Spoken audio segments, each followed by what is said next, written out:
I recently designed this Apricorn farm for my survival Cobblemon playthrough on the Battlecraft SMP, which is a good time and I recommend you check it out. But today we'll clean that farm up and make it completely vanilla redstone friendly. First we must answer the question, what is an Apricorn? And why do we want so many of them?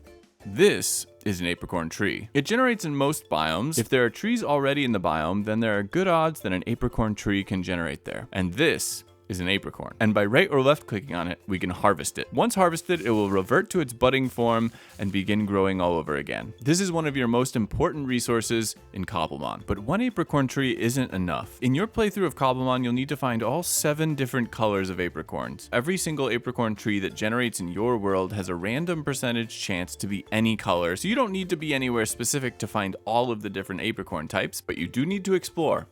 But how do we bring the Apricorns home to us? We'll have to get lucky. On any given harvest of a fully grown Apricorn, you have a 10% chance of gaining an Apricorn sprout. With these color-specific sprouts, you can plant your own Apricorn trees. We have 2 options of how to plant them. The first, it's like a normal sapling. You plant your oak sapling, you get an oak tree, right? And importantly, any Apricorns that are growing on that tree will be of the color of the Apricorn sprout you planted. But you can also graft an Apricorn sprout. Every time you do this, you'll add an Apricorn bud to the tree. Another way to fill out your Apricorn trees is to plant sprouts in the same spot over and over. If you plant of the same type, say black Apricorn, you'll get a full black Apricorn tree. And if instead you use different color Apricorn sprouts, you can get a multicolor tree. In order to make the farm we're going to work on today, you don't need to have all of the different colors. However, eventually you'll want them, and that's because of what they're used for. You can smelt them to turn them into dyes. This can make Apricorns one of your best sources of black or green dye. But more importantly, Apricorns are used to craft Pokéballs and Gilded chests in the Pokédex. But the main focus is going to be on Pokéballs. And look at these leaves, look at this wood. If you want to use these in your build, you're going to need quite a few sprouts. And we're going to solve that today with our farm. It's time, let's farm some Apricorns together. The farm we're going to build today is this one. It is primed to be auto sorted if you want. It's primed to take input from a bone meal farm. It's not primed to take input from an iron farm, but with a simple auto crafter for shears, you could do that. We're going to focus on that build, which is also this build. This is it broken down to only the blocks that it needs, and we're going to go through layer by layer. Before we get into the building, I have a couple important notes. These smooth stone blocks can be any solid block, and I am using a resource pack from Vanilla Tweaks. All this resource pack does is it clears up what direction things are pointing. This hopper line is facing that way. If there's nothing on it, that means it's facing straight down. And for the dispensers, you can also see these are facing down, and over here you can see it's facing this way. It's a resource pack designed just to be helpful to see into what Redstone is really doing. I definitely recommend it, and I'll leave a link in the description for you to download this pack if you're interested. And finally, let's bring up a material list. And if you'd like the schematic for yourself, you can download it from my Discord in the description below. And then from our schematic menu, you can go schematic placements, configure, material list, and we'll see we need 34 hoppers, 31 solid blocks, 26 observers, 15 powered rails, 14 dispensers, 7 Apricorn leaves. The packed ice is optional, and we'll get into that in a moment. A couple chests, 3 note blocks, 3 redstone comparators, some waxed copper bulbs, so you might want to find a trial chamber or take down some blaze, your Apricorns, and a sticky piston. And that's it. If you want to make it look pretty, you're going to need some more stuff. But for the core of this build, that's all you will need. Now let's get into it. I'm going to take you through this build layer by layer, and you'll be Apricorn rich in no time. It is first of all a 6x10 area. Within this wool is your area that you'll be needing. And then in terms of verticality is 1, 2, 3, 4, 5, 6, 7, plus this rail up top. Technically it's 8 high. First, you're going to be using this setup on the bottom. Now, this is the only time that I'm going to break the tutorial into a piece because you don't need this ice. If you wanted to, you could do something a bit more creative, or you could even just stand underneath the farm and catch them yourselves. I made this example of a fountain of Apricorns quick, just so you guys could see that, well, this is an option. So just keep in mind that this piece is for your collection, but it doesn't necessarily need to be that way. And one more thing to remember as we start here, the leaves with the Apricorn buds on them will be exactly right here above the player if you were to stand. So just as a matter of making sure that you know where your leaves are going to be, I'm going to add them to these ones as well. Okay, so we've got this 8 blocks of smooth stone. Whoa, whoa, whoa, that's tough. Okay, slow down, Vert. Next up, we're going to be adding rails in the back. In order to place these, you're going to place your rails on top of that first line of smooth stone, and then you can place your observer looking into the rail, and you will have this setup here. I'm not going to talk about the circuit on the back until the end, but this circuit is what's going to be powering eventually your dispensers on the back side, which as we go to the next setup, these dispensers are facing into our Apricorn buds. I broke the green one by accident, it's fine. And these are going to be our shearing dispensers. So one of the ways that you can refill these dispensers is just from underneath and looking up. That's nice, but one of the reasons why it took so long making this video is because I wanted it to be that you didn't have to do that. It can be really annoying to have like a nice aesthetic farm, and then you have to get in there to place all the shears back in. So I eventually came up with a way for us to reload our shears automatically. So these hoppers are going to be accepting from another hopper line on top, and you'll be able to load your shears without having to go underneath like that. It will take a lot of shears to fill this though, so you still might want to just manually load it for your early stages of farming and stuff. All that's happened here is we've taken our line of observers that are facing into rails, they're going into the blocks like we had in the last one. From the Apricorn side of the build, we're going to be placing our dispensers facing into these leaves. I recommend placing the leaves after you've placed the dispensers, most likely. And then we're placing hoppers into the back of our dispensers. Over here, the only thing I'll say about this circuit right now is that when you're facing your comparators, you're just facing them so that they face into the copper bulbs just like this. You have to be on the copper bulb side to place your comparator properly. And it doesn't matter that I just updated this bulb and turned it on. It's totally fine.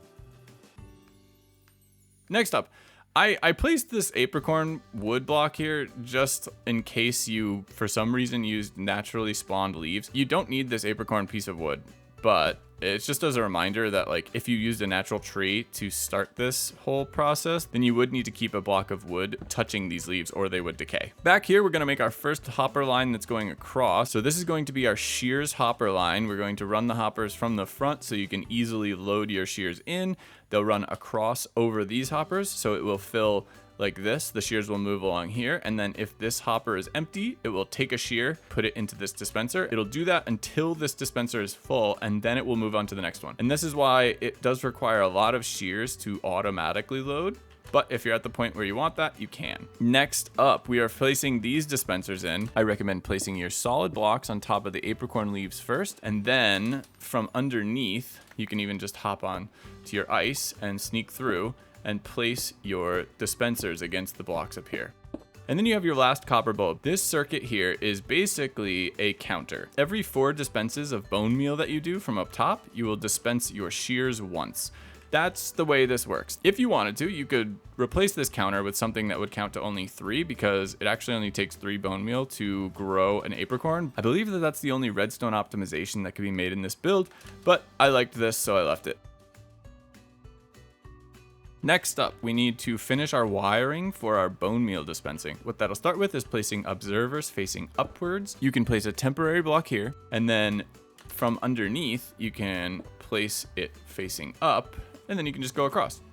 Beautiful. Now, any astute people paying attention will notice that this observer is not going into a dispenser. It's not powering a dispenser. This one is actually powering this copper bulb, which is sending its signal down through the comparators and into the shearing wiring. And up top, we're putting hoppers into our bone meal dispensers, which we will get a proper line of hoppers going across in the next layer. Next up, we're going to do a hopper line across the top. You're going to be facing your copper bulbs on this side. You're going to leave one observer open, and then you're going to place observers across just like this. And then you're going to have this hopper line going all the way across over to here. You will need like a temporary block right here to place your hopper into.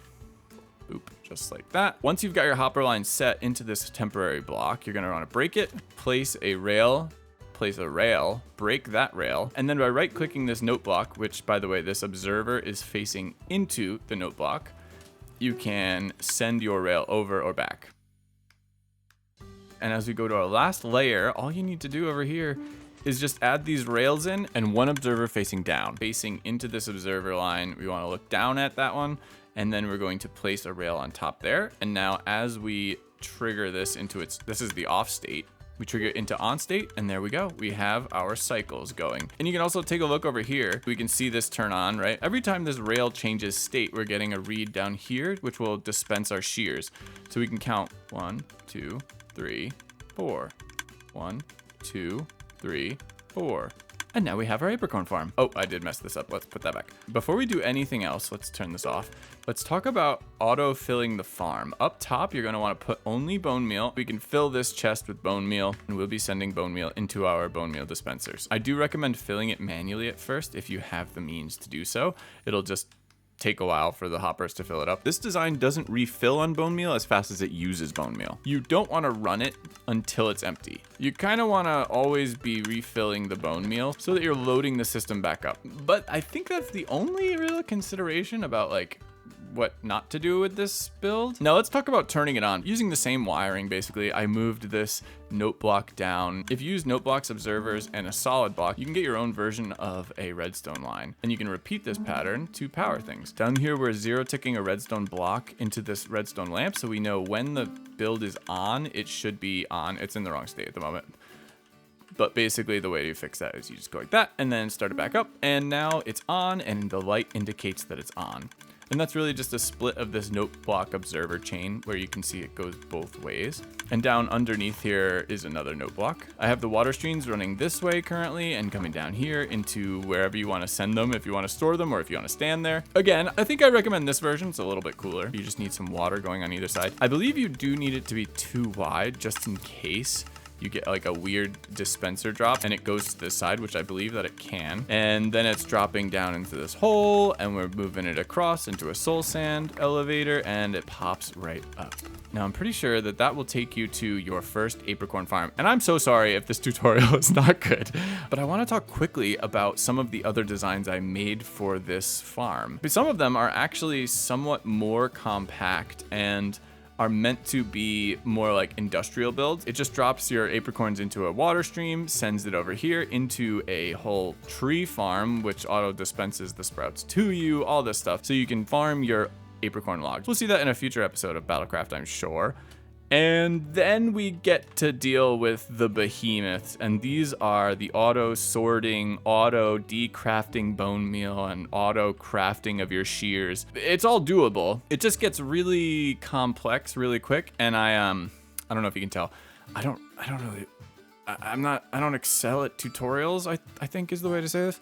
So, you know, it's mainly an attention span thing. I'm sorry. And we're probably gonna build this on Battlecraft. So I'll probably cover it a bit when I get there. I'll upload the schematic that I went over for everybody to download. There'll be a link in the description. And if you're a member of the channel, first of all, thank you. I appreciate you all so much. You'll have access to downloading an entire Apricorn industry as I finish it. And I believe that this is done. I'm going to do some quality assurance testing and I will make sure that my members have access to this ASAP. Hopefully I didn't miss anything. And if you end up building this, I'd love to hear how it works out for you. I have been Vert, and well, thanks for joining.